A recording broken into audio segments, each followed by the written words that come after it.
Welcome to BVR TV news. రోజు మనం వరంగల్ జిల్లాకి రావడం జరిగింది. ఇక్కడ వరంగల్ జిల్లాలో మనతోని సిపిఎం పార్టీకి చెందినటువంటి చింతమల్ల రంగయ్య గారు మనతోనే ఉన్నారు. సో ఇక్కడ వరంగల్ జిల్లా సెక్రటరీగా విధులు నిర్వర్తిస్తూ ఉన్నటువంటి చింతమల్ల రంగయ్య గారు ఈసారి కడియం కావ్య గారు గెలవడం తథ్యం అంటా ఉన్నారు. బట్ ఇది పాసిబుల్ అవ్వదని చెప్పేసి బీజేపీ వర్గం కావచ్చు, బీఆర్ఎస్ వర్గం కావచ్చు చాలా క్లియర్గా చెప్తా ఉన్నాయి. సో దీనిపైన కొంత ఇన్ఫర్మేషన్ అడిగే ప్రయత్నం చేద్దాం. ఎందుకంటే ఇక్కడ సిపిఎం పార్టీ అనేది కాంగ్రెస్కి సపోర్ట్ చేసింది ఈసారి ఎంపీ ఎలక్షన్స్లలో. సో ఇక్కడ అసలు ఇప్పుడు త్రిముఖ పోటీ జరిగిందా అంటే త్రిముఖ పోటీ జరగలేదు. ఇక్కడ బీజేపీకిను కాంగ్రెస్కి మాత్రమే ద్విముఖ పోటీ అని చెప్పేసి రంగయ్య గారు అంటా ఉన్నారు. మరి what about BRS party? So ఇట్లాంటి లేటెస్ట్ ఇన్ఫర్మేషన్ కొంత తెలుసుకుందాం. నమస్తే సార్, బాగున్నారా? నమస్తే. ముందుగా బీవీఆర్ టీవీ యాజమాన్యానికి ముందుగా నమస్కారాలు. ఓకే సార్, ఇక్కడ మీరు బయట ప్రజలతోనే ఒక మాట అంటా ఉన్నారంట. అంటే ఈసారి కడియం కావ్య గారు ఎంపీగా, వరంగల్ ఎంపీగా ఖచ్చితంగా ప్రమాణ స్వీకారం చేయబోతున్నారని చెప్పేసి. ఎలా? ఎందుకంటే ఇక్కడ బీజేపీ అరుణ్ రమేష్ గారు చాలా గట్టి పోటీనిచ్చారు, అరుణ్ రమేష్ గారే గెలవబోతున్నారు అన్నట్టుగా ఒక టాక్ అయితే బయట వినిపిస్తూ ఉంది. ఏం చెప్తారు? ఎన్నికల ఓట్లు పోలింగ్ అయిపోయినాక దాదాపు కాంగ్రెసు, బీజేపీ, తర్వాత బీఆర్ఎస్ మేము గెలుస్తామని ఎవరి ధీమాలో వాళ్ళు ఉన్నారు. అలా ఉండటం సహజం. కానీ మాకున్న అంచనా వరంగల్ పార్లమెంటుకు కాంగ్రెస్ అభ్యర్థి కడియం కావ్య గెలుస్తారు అని మా పరిశీలనలో మేము భావిస్తున్నాం. ఎందుకంటే వరంగల్ పార్లమెంటు నియోజకవర్గంలో దాదాపు 7 నియోజకవర్గాల్లో కాంగ్రెస్ అభ్యర్థులు ఎమ్మెల్యే సిట్టింగ్ మొన్న గెలిచినటువంటి వాళ్ళు ఉన్నారు.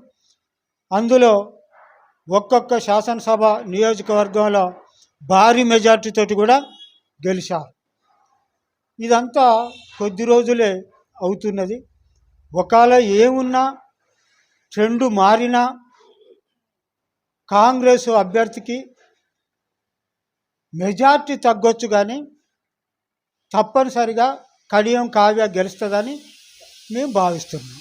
ఓకే సార్, ఇక్కడ కడియం కావ్య గారు గెలిస్తే బీజేపీ అభ్యర్థి అయినటువంటి అరుణ్ రమేష్ గారి పరిస్థితి ఏంటిది? బీఆర్ఎస్ అభ్యర్థి అయినటువంటి మారేపల్లి సుధీర్ కుమార్ గారి పరిస్థితి ఏంటిది? అంటే మీరేం చెప్పబోతున్నారు? ఒకటి, బీఆర్ఎస్ అభ్యర్థి సుధీర్ కుమారు గెలుస్తాడని మేము భావిస్తలేం. మొన్ననే ఆ పార్టీని ప్రజలు తిరస్కరించారు. ఇంకా ఇప్పుడే మళ్ళీ ప్రజలు అభిమానాన్ని బీఆర్ఎస్ వెంటనే చొరగొన్నదని మేము అనుకుంటలేం.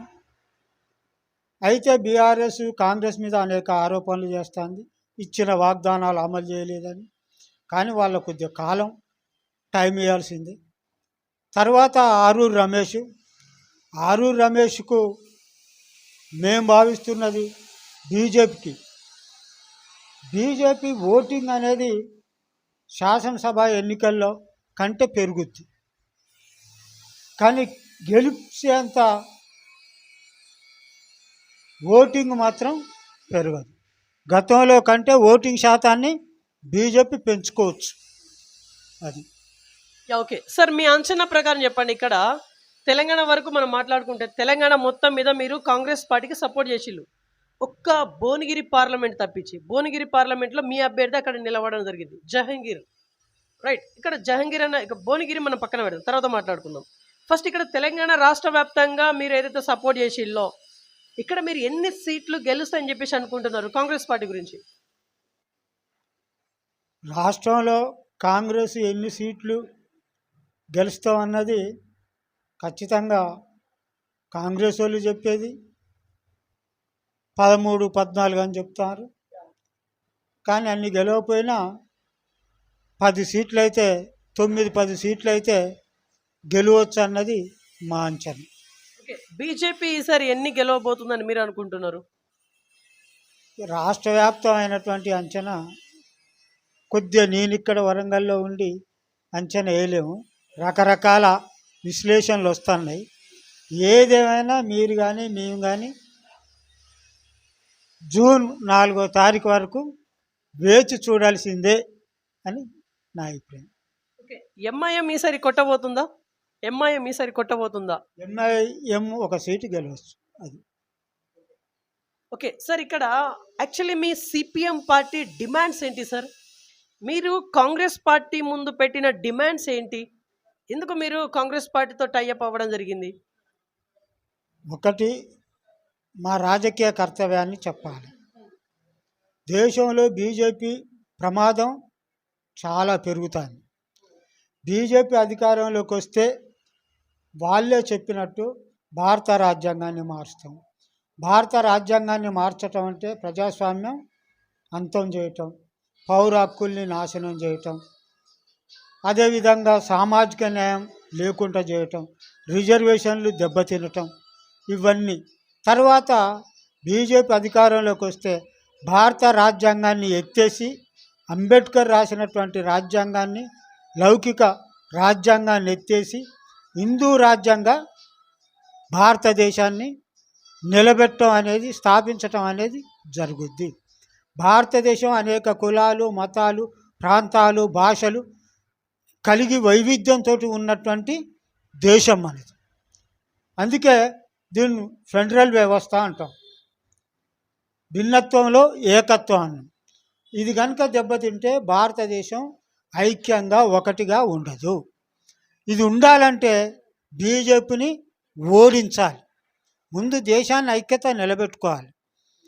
అందుకే బీజేపీని ఓడించటం, బీజేపీ ప్రమాదం నుంచి దేశాన్ని కాపాడటం మా ప్రథమ రాజకీయ కర్తవ్యం. ఇది ఆల్ ఇండియా లైన్.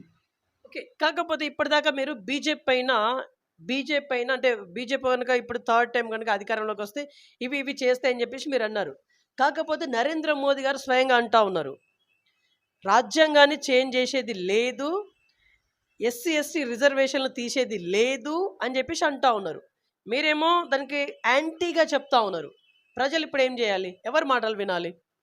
ఒకటి, ప్రజలు జరుగుతున్న వాస్తవాలను గుర్తించాలి. సాక్షాత్తు మోదీ గారే కదా అంటా ఉన్నారు, మేమేం చెయ్యము, అధికారంలో వస్తే రాజ్యాంగాన్ని ఏం తీయము, రిజర్వేషన్ల జోలికి కూడా పోము అని చెప్పేసి సాక్షాత్తు మోదీ గారే అంటా ఉన్నారు. బీజేపీ దాని గురు ఆర్ఎస్ఎస్ యొక్క మేనిఫెస్టోని చూడండి, ఆర్ఎస్ఎస్ యొక్క హిందూ సిద్ధాంతాన్ని చూడండి. అందులో వాళ్ళు చెప్పేటి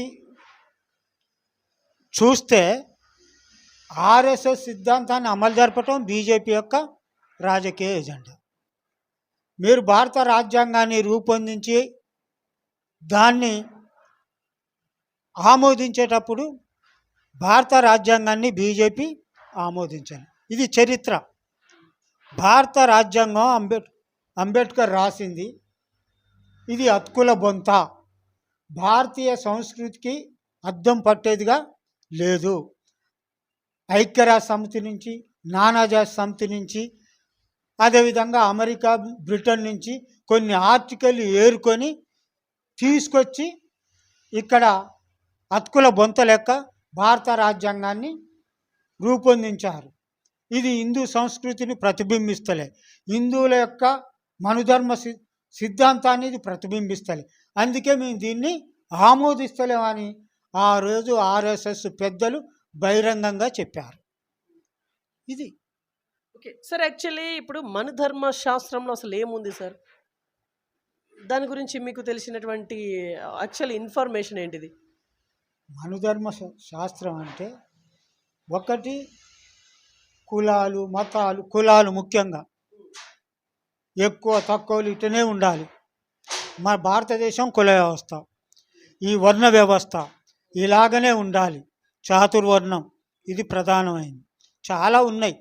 ఇందులో మనుధర్మ శాస్త్రం కుల వ్యవస్థ ప్రకారం ఏంది, స్త్రీలు పురుషులకు ఆధీనులుగా ఉండాలి, సమాన హక్కులు ఉండకూడదు. దళితులు, గిరిజనులు, వెనుకబడ్డ తరగతులు, బీసీలు అందరూ తక్కువ కులాల వాళ్ళు, పై కులాల వారికి, అగ్రవర్ణాల వారికి వీళ్ళు సేవ చేయటమే వీళ్ళ ధర్మం. చాతుర్య వ్యవస్థలో 4 ధర్మాలు ఉన్నాయి కదా, అందుకే పై వర్ణాల వారికి సేవ చేయటమే వీళ్ళ ధర్మం. కింది కులాలు, శూద్రులు, వీళ్లకు చదువుకునేటువంటి హక్కు లేదు, సంపాదన ఉండకూడదు, ఉద్యోగాలు చేయకూడదు. ఇది మనుధర్మశాస్త్రం చెప్పేది. అందుకే తరతరాలుగా దళితులు, శూద్రులు చదువుకు, సంపదకు దూరంగా ఉండాల్సింది వచ్చింది, పేదరికంలో ఉండాల్సి వచ్చింది. ఇది మనం కళ్ళారా చూస్తాం కదా. ఓకే, ఇది ఇప్పుడు మన ధర్మశాస్త్రంలో ఉంది అని చెప్పేసి మీరు అంటా ఉన్నారు. సార్, ఇట్లాంటిది కనుక ఇప్పుడు తీసుకొస్తే ఇప్పుడున్న జనాలు ఒప్పుకుంటారా? ఒప్పుకోకపోవచ్చు, ప్రతిఘటన జరుగుద్ది. అందుకే వాడు తీసుకొచ్చి పెట్టుడు ముందు మనం దాన్ని ప్రతిఘటించాలి కదా ముందు నుంచే. ఈ భావ సిద్ధాంతం కలిగినటువంటి ఒక రాజకీయ పార్టీని, ఈ భావ సిద్ధాంతాలు కలిసినటువంటి ఆర్ఎస్ఎస్, బజరంగ దళ్, ఇవన్నీ సంస్థల్ని మనం ఎంత వీలుంటే అంతవరకు మనం బలహీనపరచాలి కదా, వెనుక కొట్టాలి కదా. ఇది ఓకే సార్, ఇప్పుడు ఇదంతా ఎందుకు నమ్మాలి సార్? ఇప్పుడు ఆర్ఎస్ఎస్ చెప్పిన మనుధర్మశాస్త్రం తీసుకొస్తామని చెప్పేసి ఏదైతే ఉందో ఆ మాటలు ఎందుకు నమ్మాలి? ఎందుకంటే ఇదంతా కాంగ్రెస్ చేస్తున్నటువంటి కోణంగా ఒక రకంగా చూడొచ్చు కదా. అంటే ఇక్కడ పార్టీల పరంగా కావచ్చు, లేకుంటే సీట్లు గెలవాలనే నెపం మీద కావచ్చు, లేకుంటే కాంగ్రెస్ పార్టీ సెంట్రల్లో అధికారంలో రావడం కోసం కావచ్చు, వాట్ ఎవర్, కాంగ్రెస్ పార్టీ సృష్టించింది ఇది అని చెప్పేసి అనుకోవచ్చా? కాంగ్రెస్ సృష్టించింది అనుకుంటానికి వీల్లేదు. చాలామంది ఎంపీలు మేము 400 సీట్లు ఇవ్వండి, మేము అధికారంలోకి వస్తే భారత రాజ్యాంగాన్ని మారుస్తామని బహిరంగంగా చెప్పారు. ఇది వాస్తవం. రెండోది, మొన్న 2వ దశో 3వ దశో పోలింగ్ అయిపోయినాక దేశ ప్రధానియే కాంగ్రెస్ అధికారంలోకి, ఇండియా కూటమి అధికారంలోకి వస్తే హిందువుల యొక్క సొత్తు అంటే సంపదను, డబ్బును కొల్లగొట్టి ముస్లింలకు ఇస్తారు, ముస్లింల కంటే చొరబాటుదారులకు ఇస్తారు. మన సంపద అంతా దోచుకొని ముస్లింలకు ఇస్తారు అని బహిరంగంగా చెప్పిండు కదా. దాని నుంచి ప్రజల నుంచి బాగా వ్యతిరేక రాగానే నేను పేదల కన్నా తప్ప ముస్లింలకు అనలేదంటు. ఓకే, ఇప్పుడు ఒక పక్కన ఏమో ఎన్డీఏ కూటమి, రెండో పక్కన ఇండియా కూటమి. సరే, ఈ 2 కూటమిల గురించి మీరేం చెప్పాలనుకుంటున్నారు? ఒకటి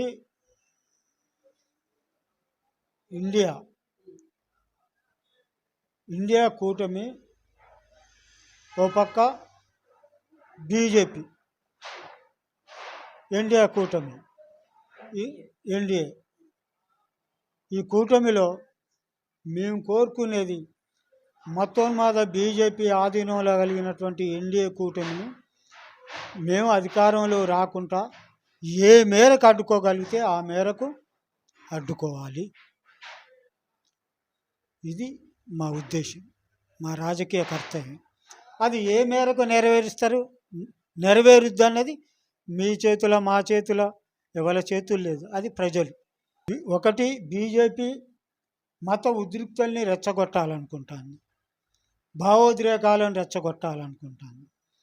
మీరు చూడండి, ఈ మొత్తం ఎన్నికల్లో ప్రజా సమస్యలు ఎక్కడా కూడా చర్చించబడలేదు. బీజేపీ చాలా చేసినాం అంటారు, ఏం చేశారని మనం అడుగుతాం.